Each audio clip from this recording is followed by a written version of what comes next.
मुंबईतील बॉम्बस्फोट यावर आज मुंबई उच्च न्यायालयाने जो निर्णय दिला आहे त्याने धक्का बसला आहे। निश्चितपणे 2006चा तपास, कायदेशीर प्रतिनिधित्व, न्यायालयीन मांडणी यात त्रुटी राहिल्या असतील, परंतु मुंबईकरांना न्याय हवा आहे। हे जे अतिरेकी आहेत त्यांना फाशी झालीच पाहिजे। मी मुख्यमंत्री देवेंद्र फडणवीस यांना अपील केली आहे की चांगली तपास समिती, लीगल टीमची रचना करा, सर्वोच्च न्यायालयात जा। मुंबईकरांना न्याय मिळालाच पाहिजे।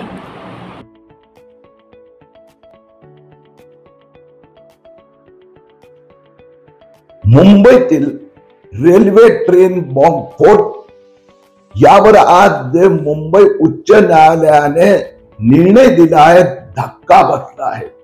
निश्चितपणे 2006चा तपास, त्यानंतर लीगल रिप्रेझेंटेशन, न्यायालयात मांडणी या त्रुटी राहिल्या असेल, परंतु मुंबईकरांना न्याय हवाय। ते जे अतिरेकी आहेत ते फाशीवर लटकलेच पाहिजे। मी मुख्यमंत्री देवेंद्र फडणवीस यांना अपील केली आहे की एक चांगली इन्व्हेस्टिगेशन लीगल टीमची रचना करा, सर्वोच्च न्यायालयात जा, मुंबईकरांना न्याय मिळालाच पाहिजे। नवीन घडामोडी पाहण्यासाठी आजच आम्ही मुंबईकर 24 तासला लाईक करा, सबस्क्राईब करा आणि अपडेट रहा।